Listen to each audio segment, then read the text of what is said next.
Hello, नमस्कार। कैसे हैं आप सभी लोग? उम्मीद है बढ़िया होगी। देखिए, ये क्वेश्चन हमारा ये हर किसी शिफ्ट में आ जाता है। जैसे कोई भी एग्जाम है हमारा, जैसे अगर बात करें एसएससी, सीएचएसएल, एमटीएस, सीपीओ और भी हमारे सीजीएल का भी एग्जाम है, स्टेनोग्राफर का है और ग्रुप डी का भी एग्जाम चल रहा है।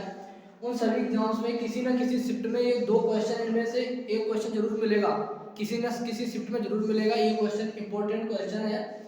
लेकिन क्या होता है, स्टूडेंट इन क्वेश्चन को देख के डर जाते हैं। लेकिन जब हम आज हम इन क्वेश्चन को सॉल्व कराएंगे आपके सामने। ये क्वेश्चन सिर्फ 2 लाइन का है, ठीक है, ज्यादा कठिन नहीं है, बिल्कुल भी आसान क्वेश्चन है और ये 1 लाइन का है और बच्चे घबरा जाते हैं केवल इसकी लैंग्वेज देख के। आइए देखते हैं कैसे। एक परीक्षा में 51 छात्र है। अगर हम बात करेंगे तो टोटल हमारे स्टूडेंट जो है वो कितने हैं? पहली बात तो 51, जिसमें से 35 छात्र गणित। एक डायग्राम अगर हम बात करें गणित का है, इसमें गणित और बात करें अंग्रेजी और इधर क्या आ गया सामान्य विज्ञान, तो 3 डायग्राम इसमें रहेंगे, ठीक है। ये बना लिया हमने मैथ का और ये बना लिया मैंने इंग्लिश का और ये बना लिया मैंने जीएस का, ठीक है। तो जीएस का कवर ये करेगा यहाँ तक, ये उतना पूरा, और मैथ इंग्लिश का ये करेगा और मैथ का ये करेगा, ठीक है। ध्यान से देखो। इसके बाद उसने ये कहा है कि 35 जो स्टूडेंट है वो गणित में पास हुए। तो गणित में कितने पास हुए? 35। ध्यान से समझो, गणित में कितने पास हुए? 35। और वहीं यही बात करें अगर हम इंग्लिश में कितने पास हुए, इंग्लिश में हमारे हुए हैं 34। ध्यान से समझो। इसके बाद वो क्या कह रहा है कि यदि यदि 11 छात्र गणित और अंग्रेजी, ये देखो मैथ का ये डायग्राम जा रहा है और इंग्लिश का डायग्राम ये जा रहा है। अब इसमें ये कह रहा है 11 जो स्टूडेंट है वो मैथ और इंग्लिश केवल। अब यहाँ से देखो, मैथ का ये इसमें ये आ रहा है, यहाँ तक ये डायग्राम, इंग्लिश का यहाँ पर ये आ रहा है। तो अगर हम इतने पूरे की वैल्यू 11 दे देंगे तो इसमें ये देखो ये भी डायग्राम ऐड है। तो ये डायग्राम ना लेके तो मैथ और इंग्लिश के लिए हमारा काम कौन सा आ जाएगा? ये वाला आ जाएगा 11, ठीक है। मैथ और इंग्लिश के लिए केवल ये डायग्राम है। आगे वो क्या कह रहा है, लेकिन सामान्य ज्ञान के लिए नहीं है, ठीक है। मैथ इंग्लिश के लिए है केवल सामान्य। अगर ये भी ऐड कर देते तो जीएस भी उसमें ऐड हो जाता। वही बात इसमें कह रखी है उसने पहले से ही, लेकिन सामान्य ज्ञान में नहीं। 5 छात्र गणित व सामान्य ज्ञान में है। मैथ कहाँ? ये है, जीएस ये है। तो अगर हम इतना पूरा ले लेंगे ना, इतना पूरा, तो इसमें क्या हो जाएगा? इंग्लिश भी ऐड हो जाएगी। लेकिन उसने ये कह दिया इंग्लिश नहीं लेना आपको, तो इसकी वैल्यू कितनी दी गई हमारे पास? 5। यहां से समझो 12 छात्र तीनों विषयों में पास हैं। अब ये वाला डायग्राम ये देखो, इसका भी डायग्राम इसमें ये आ गया, इसका भी आ गया और इसका भी आ गया, तीनों का आ गया। तो कितने हो गए? ये 12 स्टूडेंट। तीनों में कॉमन कितने हो गए? 12। अब ध्यान से सुनो, कम से कम एक विषय क्या कह रहा है? आगे कह रहा है यदि प्रत्येक छात्र जो सामान्य ज्ञान में पास होते हैं, प्रत्येक छात्र जो सामान्य ज्ञान में पास होता है वो कम से कम एक विषय गणित या अंग्रेजी में क्या हो जाता है? गणित या अंग्रेजी में फेल हो जाता है। ये होना चाहिए,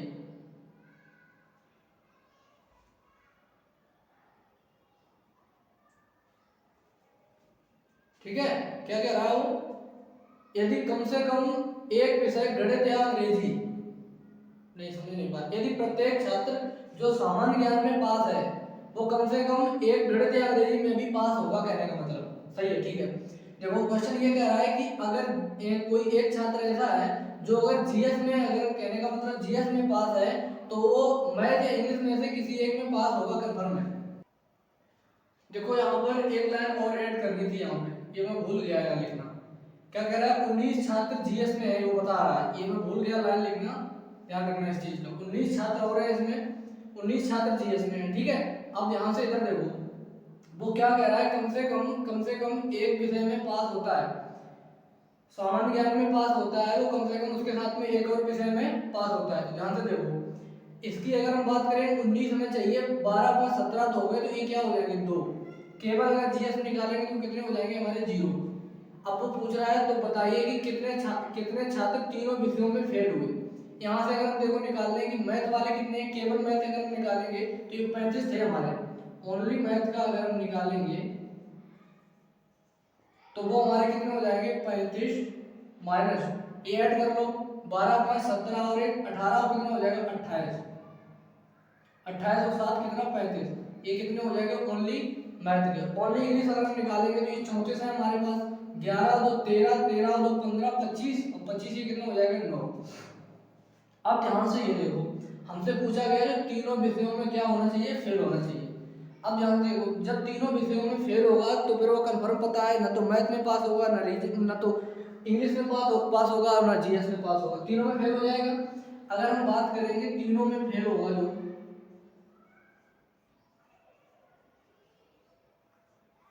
तो टोटल हमारे पास कितने थे, टोटल अगर हम बात करें टोटल हमारे पास कितने थे 51, और पास हमारे पास ये कितने हो जाएंगे 7 + 9, है ना, 7 + 9 + 11, 7 + 9 + 11 + 12 और +2 और +5, इसको आप हल करेंगे तो देखो हल करो इसको, 9 7 16, 16 2 18, 18 2 20, 10 30, 10 40 41 46, 46 और कितने हो जाएंगे 46 में 51 माइनस 46 करेंगे तो कितना हो जाएगा 5, और यही हमारा आंसर। ठीक है, थोड़ा यहाँ पर मिसप्रिंट ये है कि यहाँ पर ये कहा गया है कि 19 छात्र जीएस में है, ये हमने क्वेश्चन लिखना भूल गए। इधर देखो ये भी क्वेश्चन अच्छा है, एक कक्षा की परीक्षा में 35 छात्र भौतिक विज्ञान में पास हुए, 52 छात्र किसमें रसायन विज्ञान में पास हुए तथा 65 छात्र जीव विज्ञान में पास हुए। ठीक है, इनके लिए अगर हम ध्यान से देखो ये डायग्राम बनाएंगे, ये भी क्वेश्चन बहुत अच्छा है, बहुत ज्यादा पूछा जाता है। ध्यान से देखो इधर कौन कौन सा है, एक तो पहली बात तो ये है फिजिक्स है, इसको हम लिखते हैं फिजिक्स हो गया ये, और बात हमारा आगे है केमिस्ट्री, और इधर है बायोलॉजी। अगर हम बात करेंगे 53 छात्र फिजिक्स में है, फिजिक्स में कितने हैं 53, और केमिस्ट्री में कितने हैं 52, और बायोलॉजी में कितने हैं हमारे पास, बायोलॉजी में हमारे पास है 65। ध्यान से समझना क्वेश्चन अच्छा है। 19 छात्र भौतिक विज्ञान तथा रसायन विज्ञान में, फिजिक्स और केमिस्ट्री में अगर हम बात करेंगे तो ये हमारे हो जाएंगे 19 छात्र, लेकिन यहाँ पर देखो बायोलॉजी भी ऐड हो जाएगी, तो अभी हम इसको मान लें कि यहाँ पर ये है 19 छात्र हमारे, इसको अभी हम यही मान लेते हैं। ठीक है, ऐसा तो कहा नहीं गया, ध्यान से देखो, अगर वो ये कह देता कि फिजिक्स और केमिस्ट्री है लेकिन बायो नहीं है तो आप यहाँ पे 19 लिख देते। ठीक है, पिछले क्वेश्चन में यही किया था, लेकिन यहाँ क्या किया, अभी उसने कहा ही नहीं, अभी यही लिखा रहने दो। आगे वो क्या करा, 28 छात्र केमिस्ट्री में बायो में, केमिस्ट्री और बायो में 28 छात्र, यहाँ पर कितना हो जाएगा ये 28। आगे क्या कह रहा है 38 छात्र, नहीं 28 छात्र केमिस्ट्री और बायो, 31 छात्र फिजिक्स और बायो में, 31 किसमें है फिजिक्स और बायो में, फिजिक्स और बायो हमारा यही 31 छात्र। इसके बाद कह रहा है यदि 38 छात्र केवल एक विषय में पास हुए, केवल एक विषय में कितने पास हुए 38 छात्र हुए। ध्यान से समझो, यहाँ पर यहाँ अगर हम देखेंगे ध्यान से देखो, ये अगर हम मान लें x, ये कितने मान लें x, तो ध्यान से देखो जब ये इतनी पूरे की वैल्यू अभी हम कितनी बता रहे थे, ये जो पॉइंट है ये कहने का मतलब इसका और इसका दोनों का ऐड है, टोटल 19 है तो ये कितना हो जाएगा 19 माइनस x, ये कितना लेंगे हम 19 माइनस x। ठीक, यहाँ अगर हम बात करेंगे ये कितना टोटल 31 था तो इसकी वैल्यू कितनी हो जाएगी 31 माइनस x, इसकी वैल्यू कितनी हो जाएगी 28 माइनस x, 28 माइनस x। अब ध्यान से देखो, अगर हम बात करेंगे केवल की, पहली बात तो बात करेंगे केवल का पता होना चाहिए, केवल कितने छात्र 38 छात्र, यहाँ केवल पता होना चाहिए कितने, ओनली फिजिक्स पहले अगर हमें चाहिए, ओनली फिजिक्स अगर हमें चाहिए तो देखो क्या करें, टोटल 53 थे, इसमें से एक तो ये घटा दो, ये कितना है मेरा 19 माइनस x, और प्लस ये कितना है x, और प्लस ये कितना है 31 माइनस x।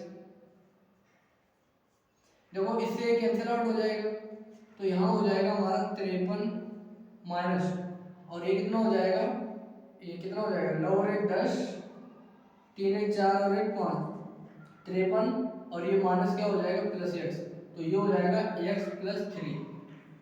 ओनली फिजिक्स कितना आ गया हमारा x प्लस 3, बाकी इधर हो नहीं पाएगा, इधर देखो इसको बिगाड़ दें।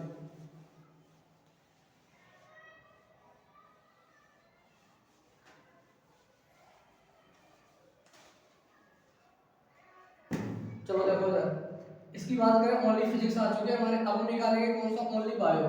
क्या निकालें, ओनली बायो। ओनली बायो अगर हम निकालेंगे तो ध्यान से देखो, ओनली बायो निकालेंगे टोटल हमारे कितने थे बायो में 65, इसमें से ये वाले निकाल दो कितने हो जाएंगे, ये कितने हमारे पास 31 minus x, 31 minus x, plus ये कितना हो जाएगा x, और प्लस ये कितना हो जाएगा 28 माइनस x। तो ये हो जाएगा 65 माइनस, इसे काट दो पहली बात तो 31, इसको हल कर लो पहले, 8 और 1 9, 3 2 5 और 1 6, ठीक है, 8 और 1 9 3 2 5 सही है 59, और ये कितना हो जाएगा माइनस माइनस प्लस का x, इसको हल करो, ये कितना हो जाएगा 6 x प्लस 6, 6 नहीं 7 है ये, ठीक है सही है। इधर देखो ओनली केमिस्ट्री अगर हम निकालेंगे, ओनली केमिस्ट्री निकालेंगे, केमिस्ट्री कितने थे टोटल 52, उसमें से ये वाले निकाल दो, ये इसका डायग्राम कहाँ है, ये कितना है हमारा, ये हमारा 19 माइनस एक्स, इसको निकालेंगे ये कितना है x, इसको निकालेंगे ये कितना है 28 माइनस एक्स, ठीक है, तो इससे कैंसिल आउट हो गया, इसको हल करो तो ये हो जाएगा 52 माइनस 9 8 17 2 और 1 3 4, 9 8 17 2 1 3 4, और ये हो जाएगा माइनस माइनस प्लस है, तो ये हो जाएगा कितना 47 3 2 5, ये हो जाएगा x प्लस 5। तो ओनली हमारे कितने दिए गए थे, ये दिए गए 38, तो फिजिक्स के ओनली कितना है x प्लस 3, इसके ओनली कितना है यानी बायो, बायो क्या है x प्लस 6, और केमिस्ट्री की अगर हम बात करें, केमिस्ट्री के ओनली कितने हैं हमारे, केमिस्ट्री ये लिखा x प्लस 5 बराबर में 38, इसको हल कर लो, x x x कितना हो जाएगा 3x, 6 3 9 5 14 बराबर में 38, तो ये हो जाएगा 3x बराबर में कितना हो जाएगा 38 माइनस 14, तो 3x इज इक्वल टू हो जाएगा 4 2 और x की वैल्यू कितनी हो गई 8। हमसे पूछा क्या गया, पूछा हमसे गया तो कुल कितने कितने छात्र भौतिक विज्ञान में पास हैं परंतु जीव विज्ञान और बायोलॉजी में नहीं है। तो देखो भौतिक विज्ञान, केवल भौतिक विज्ञान अगर बात करेंगे तो कितना हो जाएगा 8 और 3 11, यानी कि ओनली फिजिक्स की अगर हम बात करेंगे तो हमारे कितने हैं x प्लस 3, x का मतलब 8 प्लस 3 यानी कि 11, और यही हमारा रहा आंसर, ठीक है। ये क्वेश्चन बहुत अच्छे हैं, ये क्वेश्चन पेपर में तुम्हें किसी ना किसी पेपर में जरूर देखने को मिलेगा अगर आप पेपर दे रहे हैं या तैयारी कर रहे हैं। इसी प्रकार से अच्छे क्वेश्चन को पाने के लिए हमारे इस चैनल से जुड़े रहें। देखिए हम क्या कर रहे हैं, जो अच्छे क्वेश्चन हैं, जो अच्छे जो टाइप हमारे पास हैं, जो हमें लगता है कि क्वेश्चन यहाँ पर बच्चा कोई फंस सकता है, वही क्वेश्चन आके हम यहाँ करवा रहे हैं। जैसे परसेंटेज के हमारे यहाँ तक के सारे क्वेश्चन जो भी थे हमारे, मुझे लग रहा था ये क्वेश्चन लड़का फंस सकता है, तो वो क्वेश्चन मैंने आके यहाँ पर करा दिए, ठीक है। बाकी जो इजी क्वेश्चन है वो तो आप कर ही सकते हो। इसी प्रकार के हमारे चैनल के साथ जुड़े रहें और अपने दोस्तों तक बताएं कि ये चैनल अच्छा कंटेंट दे रहा है आपको, आपकी हेल्प जरूर करेगा मैथ में जो भी आपको प्रॉब्लम होती है। धन्यवाद।